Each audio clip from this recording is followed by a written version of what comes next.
Hi, it's Christina, and today I am not doing any type of decorating. I am just making Duff Goldman's brown butter blondies.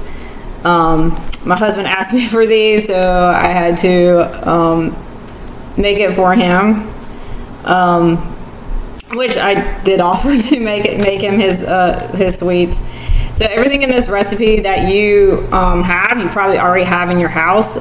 So what you're seeing right now is I am scraping the foam off of the butter when it's melted, and you got to get all that foam off of it, which this is the longest process of making the blondies, is getting the butter melted and the foam completely scraped off. You'll see that you start actually seeing the butter and no white on the top.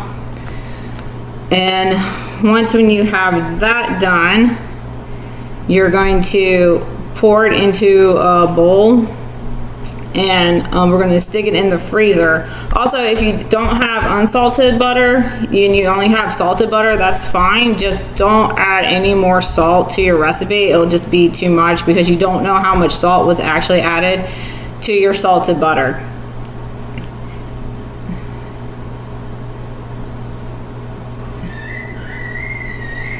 All right.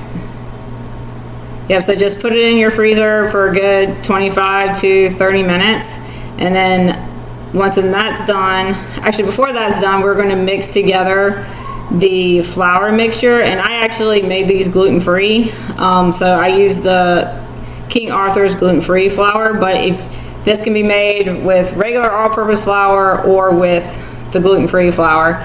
And then set that aside, and then get your brown sugar put together, and then add your solidified butter. I had to use the dark brown sugar because I don't have light brown sugar, and that's why mine are actually going to come out a little bit darker than Duff Goldman's is on the lighter side because of the brown sugar. So you're just going to mix it up really good, and then you're going to get your eggs and throw them in there, and then throw your vanilla in there and whip it up pretty good.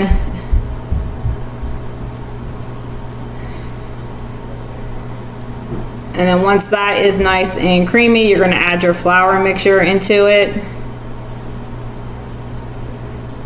and get that mix until it's all well incorporated. And then you're going to spray, I didn't show it, but yeah, you spray your 9 by 12 inch, 13 inch pan, and then you're going to press it out. I just use my fingers, it's just for my family, so I just use my hands because it's just a lot easier than a spatula. And you just make sure that it's evenly spread out. Then you're going to bake at 350 between 35 and 40 minutes. This one actually took me about 38 minutes, and I just did the bounce check to see if it was done. So if it bounces back to you, kind of like a cake, that's when you know it's cooked through. Because sometimes with brownies, the toothpick test just comes out clean, and it's not actually clean. Then you just cut it up into 12 big slices, or you can make them smaller, whichever one you prefer. And then the hardest part is you gotta let it cool completely.